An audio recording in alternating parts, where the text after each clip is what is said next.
Ya, pertama kali iblis berbuat dosa, Alkitab berkata dia terbuang ke bumi. Lalu manusia juga dibuang ke. Jadi kita hidup satu nusa kambangan sama setan, ya. Jadi di bumi ini tempat pembuangan. Dunia ini adalah tempat pembuangan. Iblis ada di sini, kita juga dibuang ke sini. Makanya jangan mau tinggal lama-lama di bumi, amin.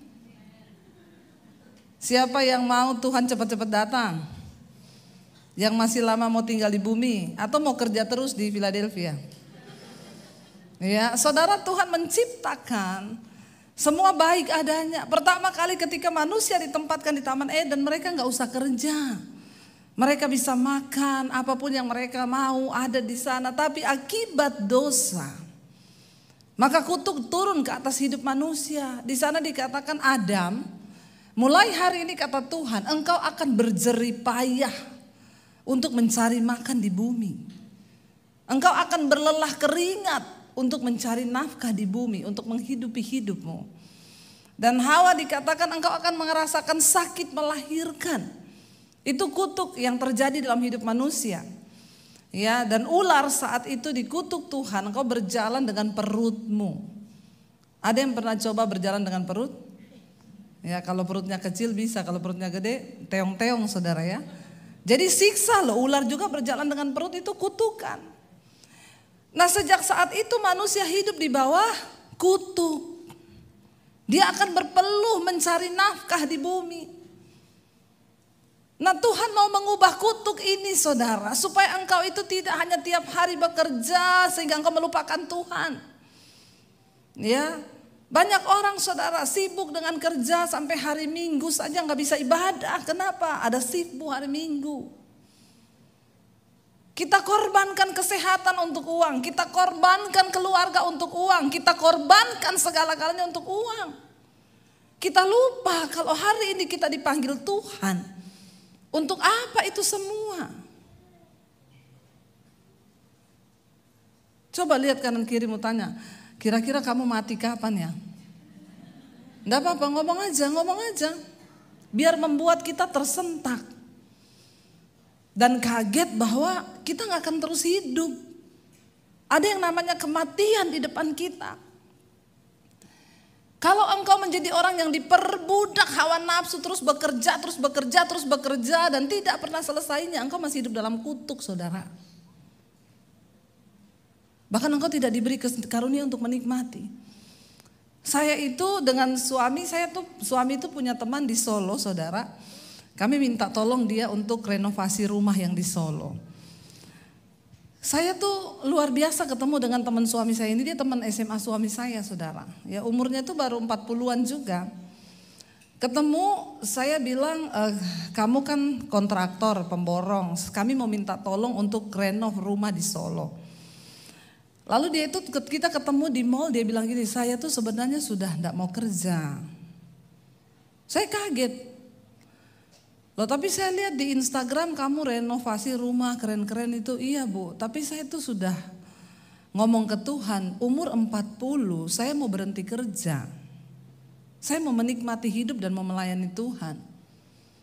Terus saya langsung pertanyaan yang muncul dari mulut saya ini, emang kamu udah kaya banget?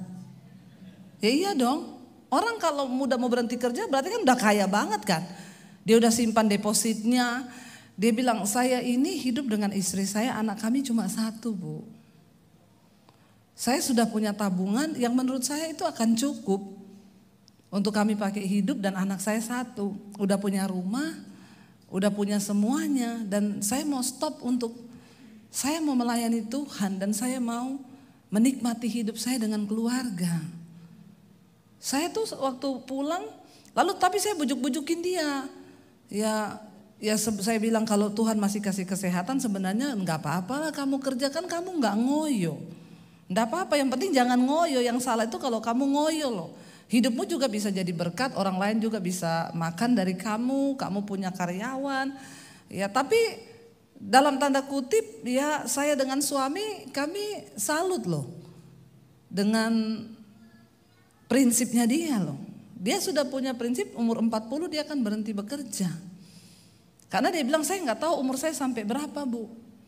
Mau sampai kapan saya? Dan saya nggak mau sisa hidup saya di hari tua saya nikmati dengan sakit-sakitan. Karena saya sudah menghabiskan seluruh kekuatan saya, kesehatan saya untuk saya cari uang di usia muda. Ya, saya ketemu beberapa orang di sini juga saya tanya, ada yang bilang gini, saya sih pengen hari tua di Indonesia, Bu. Menikmati hari tua. Saya bilang kalau masih bisa menikmati. Kalau belum sempat udah mati. Nah, iya Kak Saudara. Iya. Kutuk menyebabkan manusia hidup di dalam jerih lelah, bersusah payah. Dan dengar, Tuhan mau kita ini menikmati segala berkat-Nya. Yesus datang ke dalam dunia. Dia mau pindahkan orang-orang yang hidup dalam kutuk tadi itu untuk masuk ke dalam satu terang, kerajaan terang. Karena manusia dibuang ke dunia, setan dibuang ke dunia, dan setan mendirikan kerajaannya di bumi ini. Makanya Yesus berkata, dunia dan segala isinya ada di bawah kuasa si jahat. Makanya Alkitab bilang yang ada di dunia cuma 3, keinginan mata, keinginan daging, keangkuhan hidup. Itu tok yang manusia cari. Lalu Yesus datang ke dalam dunia, firman itu menjelma menjadi manusia. Dia datang ke dunia, dia pindahkan orang-orang yang tadinya hidup di dalam kutuk ini, hidup di dalam kegelapan ini, dipindah ke dalam satu terang. Dari kerajaan setan kita dipindah ke dalam kerajaan Allah. Makanya dikatakan Yesus datang ke dalam dunia membawa kerajaan Allah. Yohanes Pembaptis disuruh Tuhan untuk mempersiapkan jalan bagi Kristus. Dia sebelum Yesus datang berseru, bertobatlah, bertobatlah karena kerajaan Allah sudah dekat. Kedatangan Yesus ke dalam dunia digambarkan sebagai kedatangan kerajaan Allah. Makanya firman Tuhan berkata setiap kita yang percaya kepada Yesus, kita diberi kuasa untuk menjadi anak-anak Allah. Jadi gak ada lagi orang yang jatuh bangun dalam dosa. Yang berkata saya sudah coba Bu untuk gak selingkuh, tapi buktinya saya selingkuh terus. Saya udah coba Bu untuk tidak merokok, saya udah coba Bu untuk gak kepahitan, tapi buktinya saya jatuh bangun terus. Dan masih banyak orang-orang yang berkata dia Kristen, tapi dia masih hidup di bawah kutuk. Jangan sampai saudara termasuk salah satunya hari ini. Engkau ada di gereja puluhan tahun, engkau datang dan pergi. Ya saudara, kalau engkau datang ke gereja setiap hari Minggu, tidak pernah bolos, maka dalam setahun 365 hari engkau cuma beri waktu 4 hari bagi Tuhan. Coba hitung. Kalau engkau datang di gereja setiap hari Minggu 2 jam ibadah, tidak pernah bolos, maka engkau memberikan 365 hari dalam setahun itu cuma 4 hari bagi Tuhan. Itu pun kalau datangnya gak telat. Yang telat bertobat katakan. Banyak kan yang datangnya telat kan. Nanti aja habis puji-pujian, malas ikut pujian. Pujian itu membajak hatimu. Kenapa engkau gak boleh datang telat di gereja? Supaya pujian membajak hati yang tadinya engkau panas dari mobil berantem sama istri. Masuk ke gereja nyanyi, dengan apa kan ku balas. Hatimu disentuh Tuhan, gak jadi marah-marah. Hatimu dijamah, subur, benih firman Tuhan ditabur tumbuh. Tapi kalau engkau gak pernah memuji Tuhan, datang telat dengar firman, tanahmu berbatu-batu. Firman tuh gak pernah tumbuh, makanya hidupmu gak pernah berubah. Jangan sampai engkau hidup di bawah kutuk loh saudara. Saya pengen kita mengerti arti Natal yang sesungguhnya. Supaya jangan kita jadi orang Kristen yang cuma berputar-putar di padang gurun, berputar-putar, gak pernah ngalami damai sejahtera. Gak pernah ngalami sukacita dalam hidup. Engkau diperbudak oleh waktu, terus mencari uang. Udah kayak zombie hidupmu. Kelihatannya hidup tapi sesungguhnya mati. Gak apa-apa saya bicara begini kan. Gak diundang lagi gak apa-apa. Udah saatnya bicara keras sama orang Kristen. Anda terlalu enak saudara. Jadi Kristen tuh terlalu enak. Di China orang mau beribadah setengah mati. Orang mau ibadah itu susahnya minta ampun. Ya, mereka untuk beribadah saja harus sembunyi-sembunyi. Karena kalau ketahuan dibunuh, kita di sini enak sekali. Karena kita pikir kita nggak ke gereja juga diberkati kok, kita nggak usah cari Tuhan juga uang datang. Setan juga bisa kasih duit. Bilang amin. Bilang amin yang kenceng. Setan bisa kasih saudara uang, bilang amin kenceng. Nggak ada yang mau amin loh. Setan bisa kasih uang. Setan bilang aku punya segala-galanya. Ya, aku bisa kasih kamu uang. Orang di Indonesia kalau pengen kaya pergi aja ke Gunung Kawi. Bisa kaya, bisa. Ya, karena kekayaan itu bukan menjadi tanda bahwa engkau diberkati Tuhan. Banyak orang kaya tapi nggak diberkati Tuhan. Ya, orang yang diberkati Tuhan tandanya apa? Engkau hidup dalam damai sejahtera, di dalam kebenaran. Waktu hidupmu dibebaskan dari dosa, engkau bebas dari kenajisan, percabulan, engkau bebas dari kepahitan, engkau bebas dari tekanan yang ada dalam dunia ini. Hidupmu penuh sukacita. Yesus datang ke dalam dunia untuk apa? Membebaskan setiap orang itu dari kutuk. Engkau dibawa keluar dari kerajaan kegelapan ini, hidupmu dipindah ke dalam terang. Makanya Alkitab berkata, barang siapa yang menerimanya diberinya kuasa menjadi anak-anak Allah. Kita diberi kuasa untuk menjadi anak Allah. Tapi banyak orang aku Kristen tapi gak punya kuasa jadi anak Allah. Engkau gak punya karunia menikmati. Engkau tidak punya karunia untuk bebas dari dosa. Engkau jatuh bangun dan jatuh bangun dan jatuh bangun terus. Dan setan melihat hidupmu. Saudara, mari kita mengerti arti Natal yang sesungguhnya. Ya, Dia Tuhan yang datang dalam rupa manusia. Tadi pagi saya sudah sampaikan, ya itu ada di ibadah yang pertama. Tapi hari ini saudara, saya pengen kita sama-sama lihat. Ya, saya ingin bicara tentang makna kelahiran Yesus. Itu adalah sebuah makna membayar harga yang sangat luar biasa. Saya pengen kita baca Lukas pasal yang kedua, ayat yang pertama. Di sana judul perikopnya kelahiran Yesus. Firman Tuhan berkata ayat yang pertama, pada waktu itu Kaisar Agustus mengeluarkan suatu perintah, menyuruh mendaftarkan semua orang di seluruh dunia. Inilah pendaftaran yang pertama kali diadakan sewaktu Kirenius menjadi wali negeri di Syria. Maka pergilah semua orang mendaftarkan diri masing-masing di kotanya sendiri. Waktu itu Kaisar mengeluarkan satu maklumat agar ada sensus penduduk. Ini sensus penduduk yang pertama kali dilakukan saudara. Dan pergilah semua orang mendaftarkan diri masing-masing ke kotanya. Harus balik pulang kampung karena ada sensus. Demikian juga Yusuf pergi dari kota Nazaret ke Galilea, di Galilea ke kota Yudea. Jadi Yusuf dan Maria pada waktu itu mereka ada di Nazaret dan mereka harus ke Yudea untuk mendaftarkan diri. Ke kota Daud yang bernama Bethlehem karena ia berasal dari keluarga dan keturunan Daud. Yusuf berasal dari Bethlehem. Waktu ada sensus dia harus pulang kampung untuk mendaftarkan dirinya. Ya, supaya didaftarkan bersama-sama dengan Maria tunangannya yang sedang mengandung.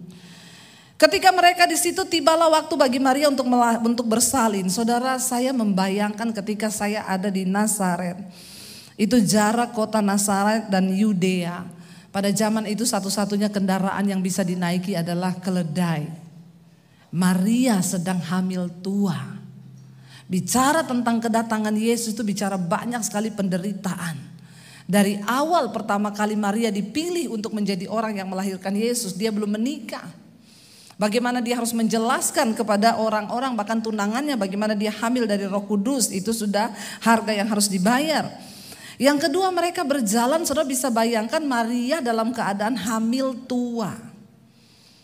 Hamil tua dan dia harus berjalan dari Nazaret menuju ke Bethlehem di Yudea. Aduh, saya tidak bisa membayangkan dengan perut besar. Oke, misalnya taruhlah naik keledai. Ya, tapi ada jalan-jalan terjal yang harus dia turun dari keledai. Ya, penderitaan yang begitu luar biasa. Di tengah perjalanan itu, ia harus sudah tiba waktunya untuk bersalin. Ya, dan dia melahirkan seorang anak laki-laki yang dibungkusnya dalam lampin, dibaringkannya di dalam palungan. Karena tidak ada tempat bagi mereka untuk menginap di penginapan. Semua penuh penginapan. Sang juru selamat lahir. Sang juru selamat. Yang punya dunia, yang punya sorga. Dia gak lahir di hotel bintang 5. Dia memilih untuk lahir di satu kandang di dalam palungan. Apakah menurut saudara ini kebetulan? Enggak, karena semua ada di dalam rencana Tuhan. Saudara bayangkan kalau Maria dan Yusuf ini orang yang sombong dan berkata, Tuhan, aku ini mau melahirkan engkau loh Tuhan. Masa di dalam kandang? Saudara, saya dulu pertama kali menikah, kami dalam keadaan susah banget ya. Pas-pasan banget. Tapi saya gak pernah bertanya ke suami saya, nanti saya lahiran di kandang sapi atau kandang ayam ya. Enggak. Sekalipun susah, kami berusaha bagaimana untuk bisa melahirkan di rumah sakit atau tempat yang wajar untuk seseorang melahirkan. Itu kita loh manusia. Tapi Yesus yang punya sorga, dia yang punya segala kemuliaan, dia memilih untuk lahir di tempat yang begitu terhina. Dan saya yakin ini bukan sebuah kebetulan saudara. Ya, makna Natal yang pertama itu artinya saudara, memberikan kita sebuah makna bahwa hidup ini berbicara tentang kerendahan hati. Ya, Tuhan mau setiap kita yang mau sungguh-sungguh menerima Dia, kita sungguh-sungguh hidup dalam kerendahan hati. Sebab orang yang rendah hati mereka akan ditinggikan oleh Tuhan. Tapi banyak orang Kristen berkata, belum tahu dia. Ya, belum tahu dia. Ya, di mana harga diriku kalau saya direndahkan? Piro harga dirimu? Ya, kalau ada yang berkata belum tahu dia siapa saya, emang siapa kita? Kita ini sudah tidak punya harga karena harusnya kita binasa oleh karena dosa. Tapi karena Tuhan berkenan, Dia angkat kita menjadi anaknya. Yang pertama Natal itu bicara tentang kesederhanaan, bicara tentang ya bagaimana kita hidup dalam kerendahan hati saudara. Yesus yang adalah Tuhan yang punya dunia, Dia memilih lahir di sebuah kandang. Ya, dan itu bukan secara kebetulan. Dan yang pertama kali disampaikan mendapat berita ayat 8 dikatakan di daerah itu ada gembala-gembala yang tinggal di padang menjaga kawanan ternak. Mereka pada waktu malam tiba-tiba berdirilah seorang malaikat Tuhan di dekat mereka dan kemuliaan Tuhan bersinar meliputi mereka dan mereka sangat ketakutan. Lalu kata malaikat itu kepada mereka, jangan takut sebab sesungguhnya aku memberitakan kepadamu kesukaan besar untuk seluruh bangsa. Berita tentang kedatangan Yesus, kelahiran Kristus yang pertama kali itu diberitakan bukan pada konglomerat, bukan pada orang-orang yang terhormat, tetapi pada orang-orang yang menurut ukuran manusia tidak masuk hitungan, para gembala. Tidak main-main yang datang menyampaikan itu malaikat sendiri. Malaikat sendiri yang datang dan berkata kepada mereka, jangan takut. Saudara, hari ini sekalipun hidup kita sedang diberkati Tuhan, jangan pernah sombong. Mari kita berkata semua itu hanya karena kasih karunia. Apa yang kita dapat, apa yang bisa kita nikmati hari ini hanya karena kasih karunia Tuhan. Dan karena itu bertanyalah, untuk apa Tuhan Engkau memberkati hidupku hari ini? Kenapa Engkau memberkati aku Tuhan? Biar kita kedapatan menjadi orang-orang yang berkenan di hadapan Tuhan. Ya, berita tentang kelahiran Yesus pertama kali diberitakan bagi mereka, para gembala yang sedang berada di padang. Orang-orang yang kotor, mungkin menurut dunia penuh dengan kotoran binatang. Tapi Tuhan melihat mereka sebagai orang-orang yang berkenan dan layak untuk didatangi malaikat. Mari kita berdoa saudara. Biar hari ini kita jangan lewatkan bulan Desember ini tanpa kita introspeksi diri. bertanya, Tuhan, apa yang harus aku lakukan? Biarlah hidupku ini benar-benar aku pakai untuk memuliakan nama Tuhan. Ya, ketika mungkin kita direndahkan, kita dihina, kita difitnah, kita dilukai, kita ditipu. Ya, biarlah kita ini berasa ya sudah, semua yang Tuhan izinkan terjadi itu aku terima. Mari kita berdoa supaya tahun depan kita memulai hidup itu dengan semakin baik. Orang-orang yang sombong, berbuat dosa, tidak pernah takut saudara kepada Tuhan. Jangan engkau pikir hidupmu itu engkau yang punya saudara. Hidup ini Tuhan yang punya. Dan karena itu jangan terus berbuat dosa dengan kesombongan dan merasa Tuhan tuh gak lihat, Tuhan tuh gak ada. Ada begitu banyak orang bebas melakukan semua yang mereka mau. Mereka hidup dalam kenajisan, percabulan, mereka menipu orang kanan kiri dan mereka pikir Tuhan tidak melihat semua itu. Tuhan melihat semua yang kau lakukan. Tapi kalau kita melihat saat ini Tuhan belum melakukan sesuatu, anggaplah itu sebagai kasih karunia-Nya untuk menunggu kita bertobat. Jangan pernah memasuki tahun yang baru tanpa pertobatan. Jangan engkau rasa semua biasa-biasa saja. Kita ada di hari-hari yang terakhir hari-hari ini. Ya, orang berkata, Bu Debbie ibu tuh gak capek ya pelayanan. Saya bilang, saya tahu. Kita sedang berada di waktu-waktu yang dipersingkat. Tidak banyak waktu lagi saudara. Karena itu saya mau berkata, Tuhan saya mau habiskan seluruh waktu hidup saya untuk melayani Tuhan. Kalau ditanya capek enggak capek. Capek saudara. Ya, untuk pelayanan tuh capek. Ya, kita harus terbang kemana di Indonesia pun seperti itu. Ya, di Indonesia saya pernah makan pagi di Surabaya, makan siang di Makassar, makan malam di Morowali. Itu perjalanan terbang naik pesawatnya jauh-jauh. Kemarin di sini makan pagi di New York, makan siang di Philadelphia, makan malam di Atlanta. Jangan tepuk tangan. Saudara hahu-hahu. Ya, saya tarik napas saudara. Capek ditanya, capek. Apalagi ketika cuaca sedang tidak baik ya. Dan saya kemarin waktu ke Atlanta, kita mendarat di Atlanta itu hujan deras. Pesawatnya sangat bergoncang. Suami saya itu tutup jendela saudara, mau landing. Saya bilang, saya buka. Pengen lihat kotanya, kalau sudah lihat kota itu rasanya hati udah ayem gitu ya. Dia buka saudara jendelanya, yang saya lihat apa? Awan gelap. Makin takutlah saya. Karena pesawatnya juga goncang terus. Waduh, kita ini dalam awan ya, makanya pesawatnya goncang. Lalu saya cepat ngomong, tutup lagi. Ya, tapi di situ saya dapat satu hikmah. Tuhan tuh bilang gini, ketika ada badai, jangan matamu terus memandang kepada badai itu karena engkau akan semakin takut. Tapi arahkan pandanganmu kepada Tuhan yang menyertai hidupmu. Terus saya langsung di situ ya juga ya Tuhan. Coba kalau saya sibuk lihat di jendela, waduh awan hitam, aduh hujan di kaca, waduh guntur, waduh petir. Ya, bisa pingsan di dalam pesawat. Ya, padahal belum tentu mati kan. Rugi kan?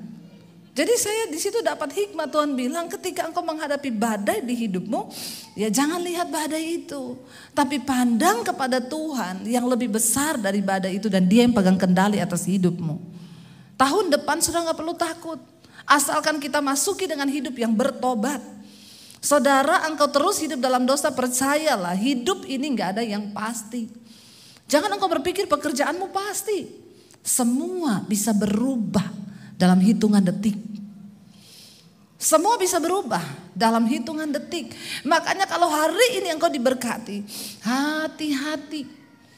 Mintalah hikmat dari Tuhan. Tuhan, bagaimana aku mengelola hidupku, bagaimana aku mengelola waktuku, dan bagaimana aku mengelola harta yang Tuhan beri. Jangan hidup dengan kesombongan. Ya, kenapa saudara? Karena engkau tidak pernah tahu hidup ini seperti roda yang berputar. Dalam sekejap semuanya bisa hilang. Ketika Hizkia dia menderita sakit, lalu Tuhan berkata engkau akan mati. Ya, tidak ada lagi yang akan bisa menyembuhkan sakitmu. Dia menangis kepada Tuhan. Lalu Tuhan menyembuhkan dia, diberi kesempatan hidup 15 tahun. Setelah dia sembuh, ada utusan dari Babel datang ke kerajaannya. Apa yang dia lakukan? Dia begitu senang karena tadi awalnya orang sudah mendengar dia akan mati. Karena kesombongannya dia ajak utusan Babel ini, dia pamerkan seluruh hartanya yang ada di istananya. Tidak ada satupun yang tidak ditunjukkan. Dia tunjukkan emasnya, dia tunjukkan batu-batu mulianya, dia tunjukkan segala kekayaannya. Lalu Yesaya datang dan berkata, apa yang engkau lakukan?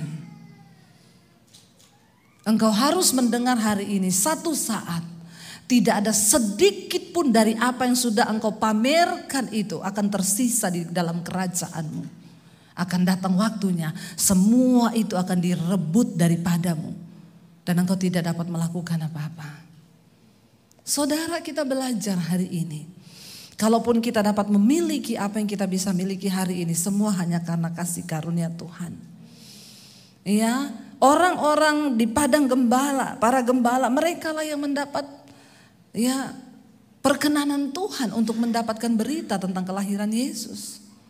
Ya, karena itu mari kita sungguh-sungguh berdoa. Ini waktunya sudah habis. Ya, saya habis ini harus ke New Jersey, pelayanan di sana 3 kali khotbah, lalu saya nginep di sana dan besok pagi saya ke New York. Selama aku hidup, aku mau hidup bagi Tuhan. Ya, tanpa mengenal lelah. Makanya saya berdoa, Tuhan beri kami kesehatan. Ya, cuma itu saudara, ketika kita sehat, kita bisa memuliakan Tuhan. Sadarilah bahwa setiap detik, setiap hembusan nafasmu itu hanya anugerah Tuhan. Mari bertobat. Yang pertama tadi saya sudah katakan, tahun depan tidak ada lagi jemaat yang datang telat. Angkat tangan yang telat-telat, bilang amin. Tadi saya lihat sudah khotbah masih banyak yang baru masuk. Maaf saudara, kita kalau nonton konser, saudara mau gak telat nonton konser? Enggak ya, belum dibuka sudah datang. Nonton bioskop mau telat gak? Enggak, iklan pun ditonton, gak mau telat. Saudara datang ke gereja menghadap raja di atas segala raja. Dan kalau engkau sikapmu begitu, engkau sombong dan tidak menghormati Tuhan. Ya, mari kita hormati Tuhan. Dari cara kita ya. Masih banyak yang sudah firman baru masuk tadi saya lihat. Ya, bertobat saudara. Di Indonesia ada gereja yang ditutup pintu. Bagus juga sebenarnya dibikin gitu saja sini. Ya, ayo kita harus hormati Tuhan. Kita datang ke gereja, kalau 2 jam engkau datang tepat waktu, 365 hari, cuma 4 hari loh engkau beri bagi Tuhan ibadah. Masa kita gak bisa beri yang terbaik? Ya, bangun lebih pagi, beri hidup bagi Tuhan yang terbaik. Amin Bapak Ibu. Ya, saya harus berbicara keras, kalau tersinggung puji Tuhan. Enggak tersinggung kebangetan. Ya, jadi mari kita sungguh-sungguh datang menghormati Tuhan. Mari kita bangkit berdiri bersama. Kita mau katakan, Yesus engkaulah kebenaran yang menyelamatkan kami. Kami menghormati Tuhan dalam hidup kami. Karena Alkitab berkata, siapa yang menghormati Tuhan akan dihormati Tuhan. Saudara bayangkan kalau firman itu berkata Tuhan akan menghormati engkau. Itu sangat luar biasa. Sikap kita, hari ini hati kita dilihat oleh Tuhan. Biar kita mau datang berkata, Tuhan kebenaran-Mu yang membebaskan kami. Biar tahun depan kami masuki dengan kebenaran yang dari Tuhan. Bebaskan kami Tuhan dari segala kesombongan, keangkuhan kami, bahkan dosa-dosa kami. Mari kita tutup mata dalam hadirat Tuhan. Terima kasih Yesus. Engkau yang adalah Tuhan, yang empunya segala-galanya. Engkau datang dalam kesederhanaan. Ajar kami hidup Tuhan, untuk menyelaraskan hidup seperti Kristus hidup. Sebab Engkau yang tidak menganggap kesetaraan dengan Allah itu sebagai milik yang harus dipertahankan, tapi Engkau mengosongkan diri dan turun dalam rupa hamba. Engkau mati menyerahkan hidupmu bagi setiap kami. Kalau hari ini ada hati yang keras Tuhan, ampuni setiap kami Bapa. Ajar kami hidup dalam kerendahan hati. Kalau mungkin kami melakukan dosa terus menerus, itu adalah sebuah kesombongan. Kami tidak mau bertobat. Ampuni kami Bapa. Kalau ada di antara kami yang masih mempertahankan harga diri kami mau belajar mengosongkan diri dalam rupa hamba seperti Kristus. Biar Engkau dapati setiap kami berkenan. Sebab hanya orang-orang yang berkenan yang akan mengalami janji-janji Tuhan dan perkenanan Tuhan di tahun-tahun yang akan datang. Ini adalah waktu untuk kita bertobat, saudara.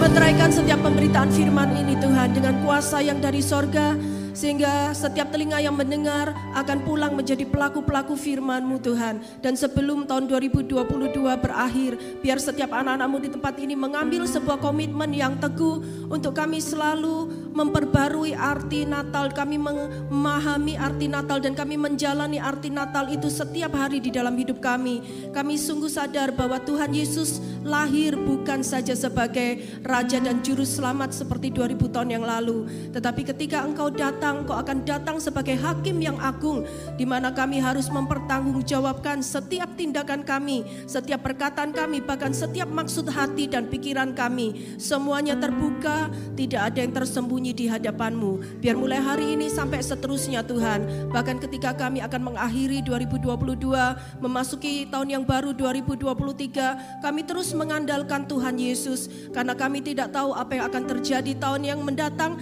bahkan kami tidak tahu apa yang akan terjadi besok hari, tapi kami percaya ketika Tuhan yang menyertai kami, Immanuel, Tuhan yang berada di dalam hidup kami. Kami percaya Tuhan menghadapi persoalan apapun, kami tidak akan pernah gentar dan kami tidak pernah khawatir maupun takut, karena Tuhan yang kami andalkan adalah Tuhan yang lebih daripada setiap masalah kami. Engkau terlalu besar Tuhan, dan Engkau tidak pernah terlambat untuk menjawab, memberikan pertolongan bagi setiap seruan doa-doa kami. Mari semua orang yang percaya pertolongan Tuhan dan hadirat Tuhan terus ada bersama dengan kita, sama-sama katakan amin. Amin. Silakan duduk saudara-saudara, kita akan mendengarkan pengumuman untuk minggu mendatang dan kita akan mempersiapkan persembahan yang terbaik bagi Tuhan.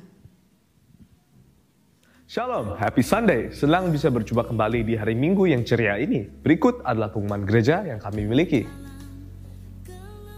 Mari ajak anak-anak Anda untuk datang ke BKC Christmas yang diadakan di dalam gereja hari Sabtu tanggal 17 Desember 2022 jam 6 sore di lantai 2. Jangan juga lewatkan rangkaian perayaan Natal yang kami miliki yang akan dimulai dari Christmas Eve, diadakan tanggal 24 Desember mulai jam 7 malam dengan bintang tamu Edward dan Agnes Chen dengan pembicara Pastor Debbie Bashir. Dan juga Christmas Celebration pada hari Minggu tanggal 25 Desember dalam 2 kali ibadah, dan Edward Chen bersama Pastor Debbie Bashir akan kembali menjadi berkat bagi kita semua. Ajak teman Anda, saudara Anda untuk menerima berkat spesial ini. Siaran langsung ibadah raya hari Minggu dan program Mesbah Mujizat dapat Anda saksikan dengan mengunjungi YouTube channel kami dengan nama Bethany Miracle Center. Jangan lupa untuk subscribe dan juga nyalakan lonceng notifikasi untuk mendapatkan video update terbaru kami setiap hari Minggu. Ayo juga membawa anak-anak Anda memuji dan menyembah Tuhan bersama di BKC yang diadakan setiap hari Minggu jam 8 dan jam 10 pagi di lantai 1. We invite you, youth and English speakers, to attend the AGC service on site every Sunday at 10 a.m. on the first floor. Mari juga bergabung dalam Bethany Family Altar, komunitas yang positif, membangun kerohanian Anda. Anda dapat SMS ke nomor telepon 215-833-2923 untuk informasi selengkapnya. Bagi Anda yang memberikan persembahan, baik persepuluhan maupun diakonia, Anda bisa memberikannya melalui cek atau money order yang ditunjukkan kepada Bethany Church.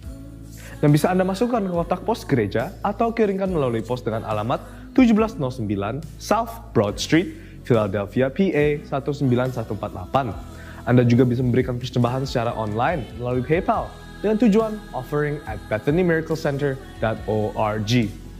Terima kasih atas kehadiran Anda beribadah bersama kami. Sampai berjumpa minggu depan. Tuhan Yesus memberkati. Ya, sebelum kita memberikan persembahan yang terbaik bagi Tuhan, terus dukung dalam doa. Gembala Saudara Pak Lukas Kusuma sedang melayani ibadah perayaan Natal di cabang kita Gereja BMC Colorado, dan kita turut bersukacita dengan mereka yang sedang merayakan Natal di Colorado. Dan pengumuman berikutnya adalah setelah selesai ibadah, ketika Anda turun ke bawah ke lantai 1 di daerah lobi, maka bagi setiap saudara yang membutuhkan donasi makanan maupun barang-barang yang lain, Anda bisa memintanya kepada para usher yang sudah siap untuk membantu segala keperluan saudara. Dan besok hari Senin, jangan lupa terus ikuti ibadah live Mesbah Mujizat yang akan dilayani oleh hambanya Pak Lukas dengan topik jangan abaikan belas kasih. Untuk Natal BKC hari Sabtu mendatang tanggal 17 Desember akan dimulai jam 6 sore tepat. Bagi orang tua yang memiliki anak-anak yang masih muda, silakan untuk dibawa ke gereja. Tetapi Anda juga yang masih berjiwa muda, Anda dipersilakan untuk mengikuti perayaan Natal BKC. Dan yang terakhir, perayaan Natal untuk kebaktian umum tanggal 24 dan 25 Desember akan dilayani oleh Edward Chen dan istri Agnes Chen, dan juga Pastor Debbie Basir akan tetap bersama dengan kita. Mari kita ajak setiap saudara-saudara dan teman-teman untuk datang merayakan Natal bersama-sama di tempat ini. Mari kita semua yang siap memberikan persembahan yang terbaik, kita angkat tinggi persembahan kita di hadapannya dan kita ucapkan doa persembahan dengan iman. Saya sungguh percaya apa yang kita ucapkan dengan iman, kita akan nikmati buahnya. Mari kita doa persembahan ini. 1, 2, 3.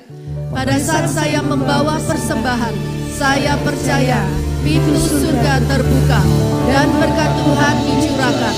Saya menerima bisnis, pekerjaan, sekolah, dan keluarga yang lebih baik. Keuntungan, bonus, dan aset dilipat gandakan. Semua pekerjaan dibuat berhasil. Semua hutang terlunaskan dengan cepat. Saya memiliki rumah di bumi dan di surga. Saya menerima mujizat, kenaikan, dan penghargaan. Diberikan jodoh bagi yang belum punya, serta keluarga harmonis, tidak ada kemandulan. Semua musuh, penyakit, dan kerugian dihalau dari hidupku, keluargaku, pekerjaanku, keuanganku, kerohanianku, dan kesehatanku diberkati. Sekarang saya memberi persembahan terbaik di dalam nama Tuhan Yesus. Mari kita memberikan dengan sukacita. Haleluya. Mari setiap umat pemenang kita angkat kedua tangan kita di hadapannya. Saudara-saudara yang kekasih, pulanglah, terimalah berkat Tuhan yang terbaik, berkat dari Allah Bapa, Putra, dan Roh Kudus yang akan memeteraikan keselamatan dalam hidup kita, yang sudah memanggil, menetapkan, dan memilih kita semua menjadi umat-umat mempelai kesayangannya. Biarlah kita semua hidup diberkati dan menjadi berkat bagi banyak orang, dan kita hidup terus di dalam kesetiaan, ketulusan hati, bahkan memiliki integritas di hadapan Tuhan dan di hadapan sesama. Mari setiap orang yang percaya terima berkat Tuhan yang luar biasa. Bersama-sama dengan saya katakan amin 3 kali. Amin, amin, amin. Tuhan Yesus memberkati dan selamat hari Minggu. Sampai jumpa minggu mendatang.